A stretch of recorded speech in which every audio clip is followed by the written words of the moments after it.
ತಮಿಳುನಾಡು ಸರ್ಕಾರ ಸುಪ್ರೀಂ ಕೋರ್ಟ್ಗೆ ಸಲ್ಲಿಸಿರುವಂತ ಅರ್ಜಿಯ ವಿಚಾರಣೆ ನಡೆದಿದೆ. ಕಾವೇರಿ ವಿಚಾರಕ್ಕೆ ಸಂಬಂಧಿಸಿದಂತೆ ಪ್ರಾಧಿಕಾರದ ಆದೇಶವನ್ನ ಕರ್ನಾಟಕ ಪಾಲಿಸ್ತಿಲ್ಲ ಅನ್ನೋ ವಿಚಾರಕ್ಕೆ ಸಂಬಂಧಿಸಿದಂತೆ ಸಲ್ಲಿಸಿರುವಂತ ಅರ್ಜಿಯ ವಿಚಾರಣೆ. ಕರ್ನಾಟಕ ಅಲ್ಲಿನ ರೈತರಿಗೆ ನೀರು ಕೊಡ್ತಾ ಇದೆ, ನಮಗೆ ನೀರು ಕೊಡ್ತಾ ಇಲ್ಲ ಅಂತ ತಮಿಳುನಾಡು ವಾದಿಸಿದೆ. ಕಾವೇರಿ ಜಲಾನಯನ ಪ್ರದೇಶದ ಡ್ಯಾಂನಲ್ಲಿ 76% ಸ್ಟೋರೇಜ್ ಇದೆ.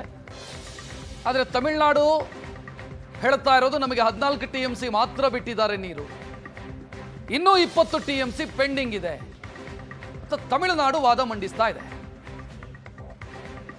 ಇದು ಯಾವ ಅರ್ಜಿ ಅಂತಂದ್ರೆ, ಹಿಂದೆ ಪ್ರಾಧಿಕಾರ ಆದೇಶ ಕೊಟ್ಟಿತ್ತಲ್ಲ 3500 ಕ್ಯೂಸೆಕ್ ನೀರನ್ನ ಹರಿಸಿ ಎನ್ನುವಂತ ಆದೇಶ, ಅದು ಪಾಲನೆಯಾಗ್ತಿಲ್ಲ ಅಂತ ಪ್ರಶ್ನಿಸಿ ಸಲ್ಲಿಕೆಯಾಗಿರುವಂತ ಅರ್ಜಿ. ಆ ನಂತರ ಮತ್ತೆ ಪ್ರಾಧಿಕಾರ ಆದೇಶ ಮಾಡಿದೆ, 15 ದಿನಗಳ ಕಾಲ 12,000 ಕ್ಯೂಸೆಕ್ ನೀರನ್ನ ಹರಿಸಬೇಕು.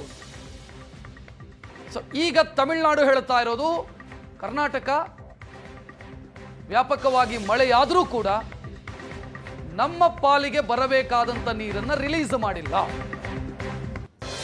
ಕೋರ್ಟ್ಗೆ ತಮಿಳುನಾಡು ತಪ್ಪು ಮಾಹಿತಿಯನ್ನ ಮುಂದಿಟ್ಟು ವಾದ ಮಂಡಿಸ್ತಾ ಇದೆ ಅಂತ ನಮ್ಮ ಕಡೆಯಿಂದ ಆಕ್ಷೇಪಣೆ ಸಲ್ಲಿಕೆಯಾಗಿರು. ಕರ್ನಾಟಕ ಪರವಾಗಿ ಹಿರಿಯ ವಕೀಲ ಅನಿಲ್ ದಿವಾನ್ ವಾದ ಮಂಡಿಸಿದ್ದಾರೆ. ತಪ್ಪು ಅಂಕಿಅಂಶವನ್ನ ಕೋರ್ಟ್ ಮುಂದಿಡ್ತಾ ಇದೆ ತಮಿಳುನಾಡು. ನಾವು ಪ್ರಾಧಿಕಾರ ಹೇಳಿದ್ದಕ್ಕಿಂತ ಹೆಚ್ಚಿನ ನೀರನ್ನ ಬಿಡುಗಡೆ ಮಾಡಿದೀವಿ. KRS ನಿಂದ ನೀರು ರಿಲೀಸ್ ಆದ್ರೆ ಬಿಳಿಗುಂಡ್ಲು ತಲುಪೋದಕ್ಕೆ 48 ಗಂಟೆ ಬೇಕು. ಸೊ ಇದೆಲ್ಲವೂ ಕೂಡ ಕನ್ಸಿಡರ್ ಆಗಬೇಕು ಅಂತ ಕರ್ನಾಟಕದ ಪರ ವಕೀಲರು ವಾದಿಸ್ತಾ ಇದ್ದಾರೆ. ಈಗ ಪ್ರೆಸೆಂಟ್ 12,000 ಕ್ಯೂಸೆಕ್ಕಿಂತ ಹೆಚ್ಚು ನೀರು ಹರಿತಾ ಇದೆ ಅಂತ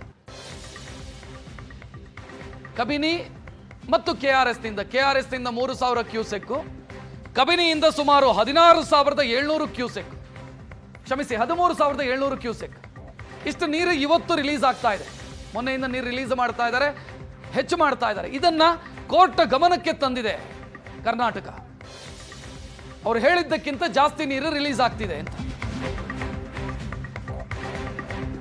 ವಾದ ಪ್ರತಿವಾದ ಆಲಿಸಿದ ನಂತರ ವಿಚಾರಣೆಯನ್ನ ಮುಂದೂಡಿದೆ ಸುಪ್ರೀಂ ಕೋರ್ಟ್ ಅನ್ನುವಂತ ಡೀಟೇಲ್ ಈಗ ಸಿಗ್ತಾ ಇದೆ. ತಮಿಳುನಾಡು ಮತ್ತು ಕರ್ನಾಟಕದ ವಾದ ಪ್ರತಿವಾದವನ್ನ ಆಲಿಸಿದ ಬಳಿಕ ಈಗ ವಿಚಾರಣೆಯನ್ನ 1 ವಾರ ಮುಂದೂಡಿದೆ ಸುಪ್ರೀಂ ಕೋರ್ಟ್.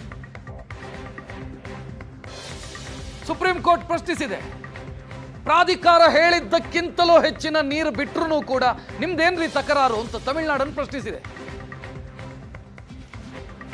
ಆದೇಶಕ್ಕಿಂತ ಹೆಚ್ಚಿನ ನೀರು ಬಿಟ್ಟಿದ್ದಾರೆ, ಆದರೂ ನಿಮ್ಗೆ ಏನ್ ಸಮಸ್ಯೆ ಅಂತ ತಮಿಳುನಾಡನ್ನ ಸುಪ್ರೀಂ ಕೋರ್ಟ್ ಪ್ರಶ್ನಿಸಿರೋದು. ಮೇಕೆದಾಟು ಡ್ಯಾಂ ನಿರ್ಮಾಣ ಮಾಡಿದ್ರೆ ಈ ಸಮಸ್ಯೆ ಬರಲ್ಲ ಅಂತ ಕರ್ನಾಟಕ ವಾದ ಮಂಡಿಸಿದೆ.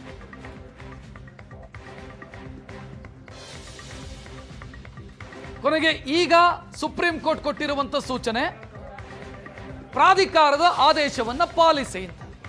ಅಂದ್ರೆ ಮುಂದಿನ 15 ದಿನಗಳ ಕಾಲ ಪ್ರತಿನಿತ್ಯ 12,000 cusec per second flow rate ಅಲ್ಲಿ ನೀರು ರಿಲೀಸ್ ಮಾಡಬೇಕು ಕರ್ನಾಟಕ. ಅಂದ್ರೆ 15.5 TMC ನೀರನ್ನ ರಿಲೀಸ್ ಮಾಡಲೇಬೇಕಿದೆ. ಸುಪ್ರೀಂ ಕೋರ್ಟ್ ಕೂಡ ಸ್ಪಷ್ಟವಾಗಿ ಹೇಳಿದೆ, ಪ್ರಾಧಿಕಾರದ ಆದೇಶವನ್ನ ಪಾಲಿಸಿ. ಪ್ರಾಧಿಕಾರದ ಆದೇಶ ಏನು?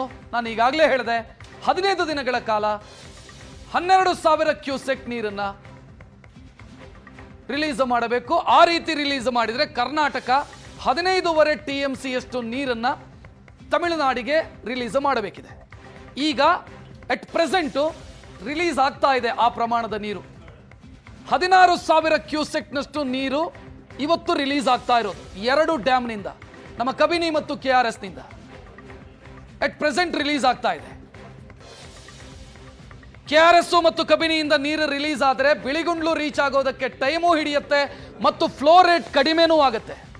16,000 ಕ್ಯೂಸೆಕ್ ನೀರನ್ನು ನಾವು ಹರಿಸ್ತಾ ಇದ್ದೀವಿ, ಬಿಳಿಗುಂಡ್ಲಲ್ಲಿ ತೋರಿಸಬೇಕಾಗಿರೋದು 12,000 ಕ್ಯೂಸೆಕ್, ಅದಕ್ಕಾಗಿ ಈಗ 16,000 ಕ್ಯೂಸೆಕ್ ನೀರನ್ನು ಹರಿಸ್ತಾ ಇದ್ದೀವಿ. ಇನ್ಫ್ಲೋ ಇದೆಯಾ ಅಂತ ಕೇಳಿದ್ರೆ ದಿನದಿಂದ ದಿನಕ್ಕೆ ಒಳಹರಿವಿನ ಪ್ರಮಾಣ ಕಡಿಮೆಯಾಗ್ತಾ ಇದೆ. ಇದು ಗಮನಿಸಬೇಕಾದಂತ ವಿಚಾರ. ಕಬಿನಿಗಿರೋದು 7,000 ಕ್ಯೂಸೆಕ್ ಒಳಹರಿವು, KRSನ ಒಳಹರಿವು ಕೂಡ ಗಣನೀಯ ಪ್ರಮಾಣದಲ್ಲಿ ಕಡಿಮೆಯಾಗಿದೆ. ಆ ಕಡೆ ಹಾರಂಗಿ ಮತ್ತು ಹೇಮಾವತಿಯ ಒಳಹರಿವು ಕೂಡ ಕಡಿಮೆಯಾಗಿದೆ.